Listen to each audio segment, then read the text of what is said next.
नमस्कार विद्यार्थी मित्रांनो, आजच्या व्हिडिओमध्ये मी तुमचं सर्वांचं सहर्ष स्वागत करते। आज आपल्याला दशांश अपूर्णांकाचा भागाकार कसा करायचा हे शिकायचं आहे। तर विद्यार्थी मित्रांनो, 28/7 हा भागाकार आहे। तर हा भागाकार करण्यासाठी आपण 28/7 या प्रकारे काय करतो, या भागाकाराची मांडणी करतो आणि इथे 7 ने 28 ला भाग देतो। 7 ने 28 ला 4 चा भाग जातो। हा भागाकार करताना आपण खूप पटकन हा भागाकार करतो, परंतु विद्यार्थी मित्रांनो, आपल्याला जर दशांश अपूर्णांकाचा भागाकार करायचा असेल तर हा भागाकार करायला वेळ लागतो आणि हा भागाकार आपण जेव्हा बघतो ना तेव्हा आपल्याला खूप अवघड वाटतो। तर विद्यार्थी मित्रांनो, आज मी तुम्हाला दशांश अपूर्णांकाचा भागाकार कसा करायचा हे एका नवीन ट्रिक्सने सोपं करून सांगणार आहे। तर विद्यार्थी मित्रांनो, हे एक दशांश अपूर्णांकाच्या भागाकाराचं उदाहरण आहे।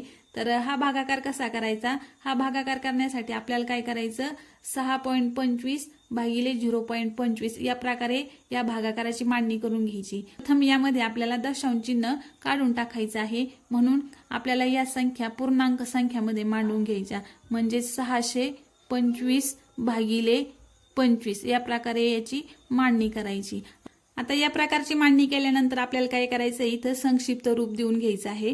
तर इथे खाली 2 शून्य आहे म्हणून हे 2 शून्य गेले, वरचे 2 शून्य गेले, शिल्लक राहिलं 625 भागिले 25। तर इथे 625 ला 25 ने पूर्ण भाग जातो, 25 चा भाग इथे जातो।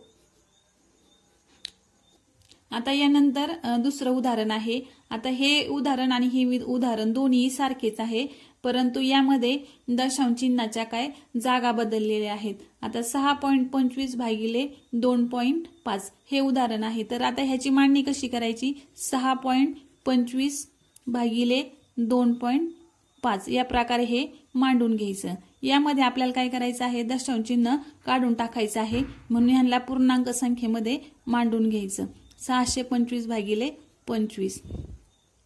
आता इथे दशांश चिन्हाच्या उजवीकडे किती घर आहेत, तर 2 घर आहेत, म्हणून आपल्याला काय करायचंय, छेदस्थानी 2 शून्य लिहून घ्यायचे।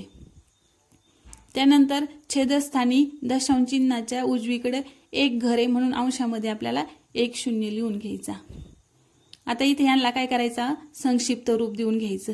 तर वरती 1 शून्य, खाली 1 शून्य, म्हणून हे शून्य गेले। त्यानंतर 625 भागिले 250 इतके शिल्लक राहिले। 625 आणि 250 या संख्यांना आपण 5 ने भाग देऊ शकतो, कारण 5 ची कसोटी काय सांगते, कोणत्याही संख्येच्या एकक स्थानी 5 किंवा 0 असतील तर त्या संख्येला 5 ने पूर्ण भाग जातो, म्हणून आपण इथे 5 चा भाग देऊ। 5 × 5 = 25, 5 0 0, इथं 6 1 6, सॉरी इथे 5 1 5, 5 2 10 आणि 5 5 25।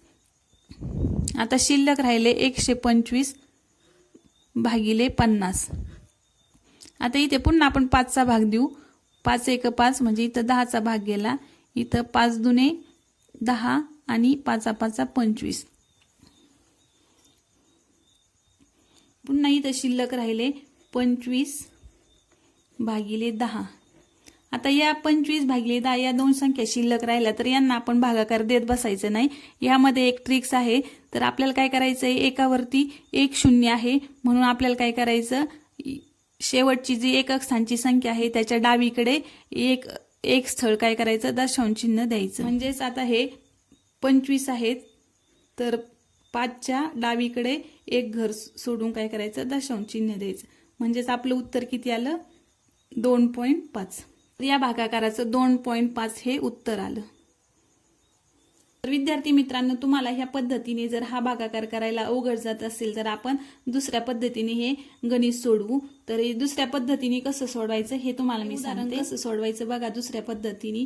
आता 6.25 आहे, तर या संख्या काय करायच्या, लिहून घ्यायच्या, 6.25 भागिले 0.25।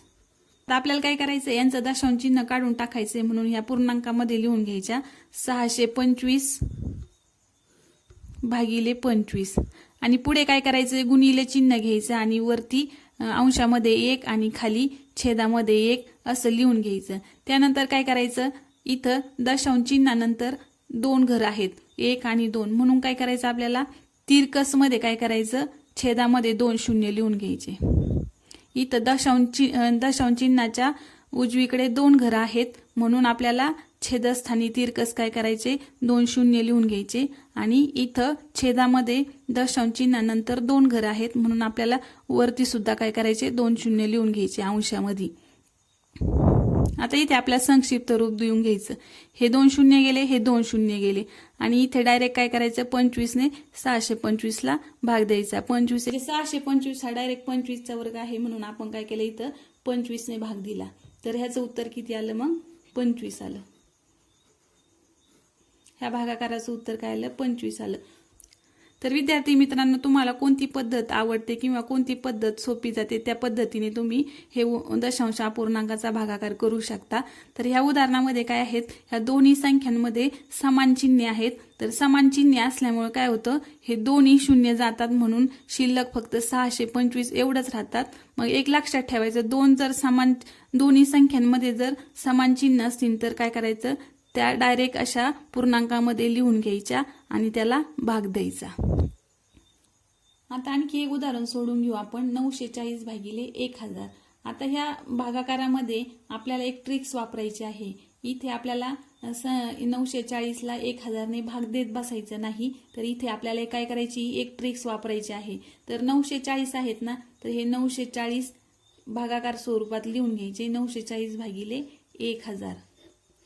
एकावरती 3 शून्य आहेत, म्हणून आपल्याला इथे काय करायचं आहे, अंशस्थानची जी संख्या आहे त्या संख्येच्या उजवीकडून 3 घरं सोडून द्यायचे आणि डावीकडे काय करायचं, दशांश चिन्ह द्यायचं।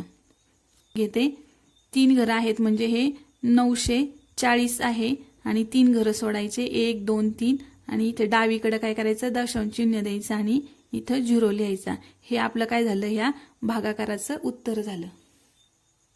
आता इथे अजून एक आपण याच प्रकारचं एक उदाहरण सोडून घेऊ, 450 भागिले 1000।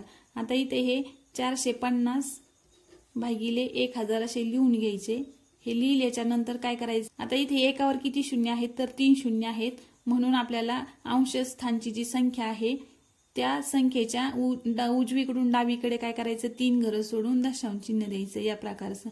आता ही 450 ही संख्या आहे, उजवीकडून 1 2 3 घरं मोजून डावीकडे काय करायचं, दशांश चिन्ह द्यायचं आणि त्यापुढे 0 लिहायचा। हे झालं आपल्या प्रश्नाचं उत्तर। तर अशा प्रकारे आज मी तुम्हाला दशांश अपूर्णांकाचा भागाकार कसा करतात हे एका सोप्या पद्धतीने सांगितलेले आहे। त्या अगोदर जर तुम्हाला व्हिडिओ आवडला असेल तर व्हिडिओमध्ये कमेंट करून सांगा आणि व्हिडिओला लाईक करा, शेअर करा आणि सबस्क्राईब करा। धन्यवाद।